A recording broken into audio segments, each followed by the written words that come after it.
Due to a host of factors this year, my husband and I will be hosting the family Thanksgiving. That's a total of 13 people.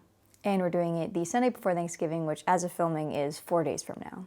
I did go to culinary school and I've worked in fancy restaurants before, so I know that the expectations are high, which is a little bit of pressure, but I do feel like I have some solid recipes, and most importantly, nobody is a picky eater. So this is not like my normal cooking videos, but I thought this would be a great time of year to talk about the logistics of planning a big family Thanksgiving, since I always seem to see people stress cooking the day of, not have anything prepped out, and I promise you it is much easier than you think. It's still a lot of cooking and definitely a lot of work still, but it is not that stressful. I genuinely think that you could have a month's worth of cooking experience, and with the right recipes and the right planning, most importantly, you can pull it off. You can host a big family Thanksgiving.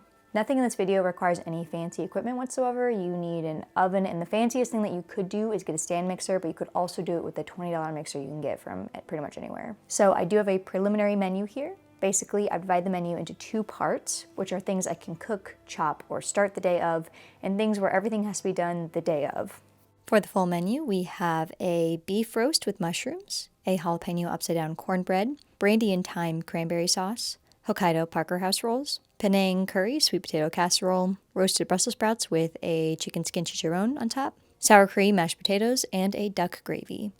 Luckily, most of the prep can be done the day before. Funnily enough, however, I also am doing a Friendsgiving the day before, not hosting, but I am going to it, and I am cooking like 4 things for that as well. So if you see me stressed in this video, that doesn't mean that you have to be stressed. It sounds like a lot, but it's really only like 8 things, so it's fine.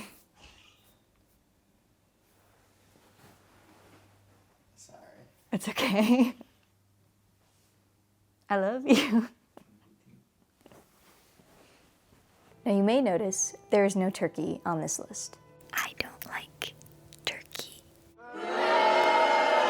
The other thing about turkey is that I have a single oven that I need for quite other big things, and that means I have no room for it if I want to do all the other sides that I want to do. And I think that Thanksgiving is just a day of sides. I don't think it's a day of mains, you know. I think you gotta have a main, but it's mostly about how many little things you can put on the plate, so it's not important.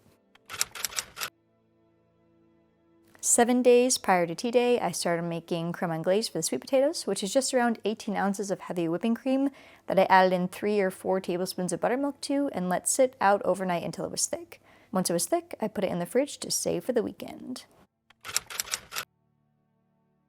3 days before tea day, I started on the duck gravy, which first involved making duck stock. Now, my aunt raised these ducks, and they were obviously a little bit less fatty than the factory farm poultry that most people are used to, so I decided on making them gravy rather than the full course. I'm putting those boys into a pot, covering them with water, bringing them to a simmer, skimming off the scum, adding in the herbs and the mirepoix, and then straining this out, taking 8 cups or 2 quarts of this, reducing it down to a quart, and setting that in the fridge for the day of. The day before tea day, I'm going to start on these rolls, make the sweet potatoes and the cranberry sauce, as well as a few of the toppings, like the fried shallots and the chicken chicharrones. The cranberry sauce is certainly the easiest part of this, so I'm just going to start on that. In a saucepan, I'm just tossing 12 ounces of cranberries in with 1.5 cups of sugar, 1.5 cups of orange juice, and half a cup of brandy with a sprig or 2 of thyme. We're just going to boil these for 10 to 15 minutes, and then you have the choice to blend and strain them if you'd like. Leaving them whole is more rustic, but smooth and strained is a better texture. For the chicken skin chicharrones, I'm borrowing the skin from these chicken thighs, laying them out on a few racks that are lined with parchment paper and greased up, seasoned with salt, and get those trays stacked up. I'm going to bake those at 350 degrees for anywhere from 15 to 20 minutes until they are crispy. I'm going to get these gently crushed apart, kind of like a bacon bits topping, and I'm going to store these in an airtight container at room temp. Do not try putting these in the fridge, please. I'm also going to get my shallots fried, so I'm cutting up a bunch of them and starting them in cold oil, shaking them up until they're a beautiful color. Then draining them on paper towels and also seasoning with salt. These will also be kept in an airtight container until they're ready to be used as the topping. For the sweet potato casserole, I use 4 large sweet potatoes, 1 can of coconut milk, 375 grams of curry paste, 180 milliliters of chicken stock, 45 grams of sugar. I also use 6 grams of hondashi, 1 lime's worth of lime zest, and of course, salt to taste. For these sweet potatoes, I peeled and chopped up sweet potatoes into manageable pieces, or basically what I wanted the final pieces to look like, and I used store-bought curry for this. I'm sorry. I put a little oil in the pan, added in 375 grams of the paste. When I saw it became darker in color, I deglazed it with the chicken stock, added in some sugar, some coconut milk, some lime zest, and some hondashi. I seasoned it and put that aside into a pan in the fridge.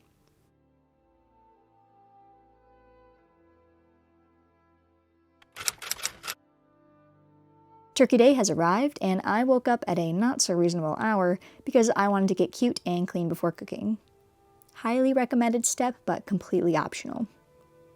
About 4.5 hours before I wanted to serve, in this case around noon, I started the roast.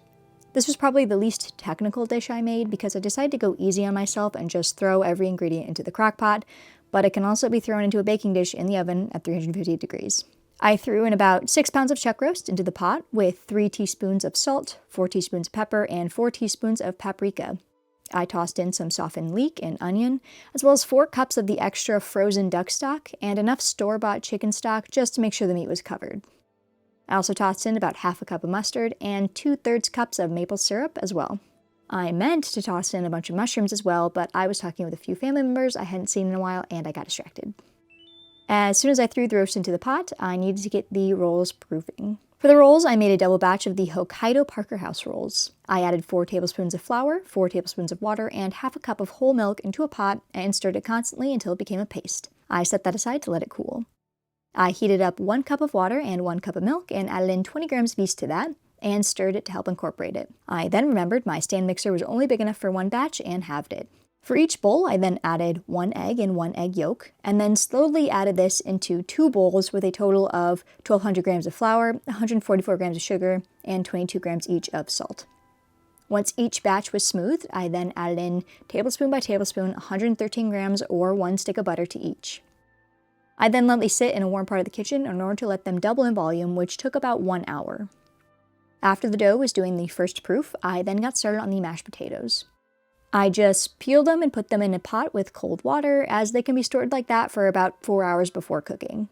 I also set aside the filling ingredients, which are going to be heavy whipping cream, sour cream, salt, and melted butter.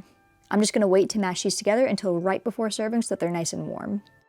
For the gravy, now I needed to make a quick roux, which is equal parts of butter and flour. We're taking 8 tablespoons of butter, melting it, and then adding in 8 tablespoons of flour, stirring it constantly until the desired color is reached, making sure to get those corners. I want this gravy to be a dark blonde, so I'm bringing it to that point. Since the roux is hot, we're going to need cold stock. So now you can take out the duck stock and add it in, and stir it to incorporate it until the desired consistency is reached. I also added in some thyme and Sichuan pepper for a bit of a kick. Remember that it gets slightly looser when it's hot, so if it feels slightly too loose, it actually may be just right. Make sure to add salt and pepper to taste and strain for an extra smooth gravy. Now this can be kept warm for serving. Or you can just microwave it when the time is right. I will not tell on you. About 2 hours or an hour and a half before I wanted to serve, I punched down the dough and started dividing the dough into pieces weighing 70 grams each. Then I just rolled them before placing them in pans to do their final proof, which took about another hour. Once they doubled in size again, they went into the 375-degree oven for about 20 minutes after I'd brushed them with an egg wash, which was 1 egg plus 1 tablespoon of water. About 1 hour before I wanted to serve everything, I started on the cornbread. For the cornbread, I sliced up 2 jalapenos, set those aside, and then worked on the dough base. For this, I whisked together 200 grams of cornmeal, 120 grams of flour, 100 grams of sugar, 8 grams of salt, and 10 grams of baking powder, then whisked in 2 eggs and 240 milliliters of buttermilk. I then melted 75 grams of butter and whisked that together and set it aside while I started on the topping. For the syrupy topping, I combined 4 tablespoons of butter, 120 milliliters of honey, and 20 grams of corn syrup together in a pot until they were well combined, then poured that into my springform pan. I then laid out the jalapenos and the batter and baked that for about 40 minutes. With cornbread, it is very easy to overbake it, so if you don't know your oven, I would start checking it at around the 30-minute mark. 30 minutes before serving, I popped the sweet potatoes from the fridge into the oven until they were fork tender.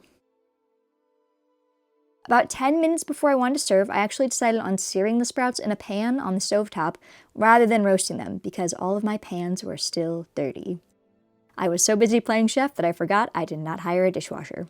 For assembly, I mashed the potatoes together with the filling, then placed dollops of the creme anglaise on the sweet potato curry, covered with the fried shallots, and set that on the serving table. We need those Brussels sprouts set out and shaking the chicken skin pieces over them, as well as some furikake. I buttered up those rolls too. I gave a little swirl on those mashed potatoes. I set out that cranberry sauce, the roast, the cornbread, and the gravy.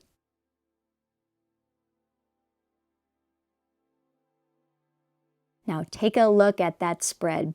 In hindsight, I probably would have made a little more roast, probably 8 or 10 pounds, and probably would have added in a thickener to the cranberry sauce just to make it easier to eat on the plate. People went for seconds, and none of this went to waste.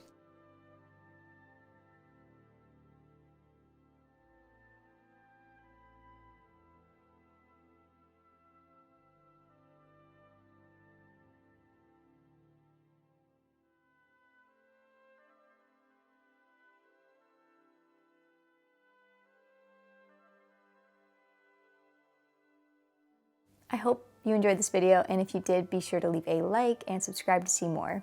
Have a wonderful holiday season.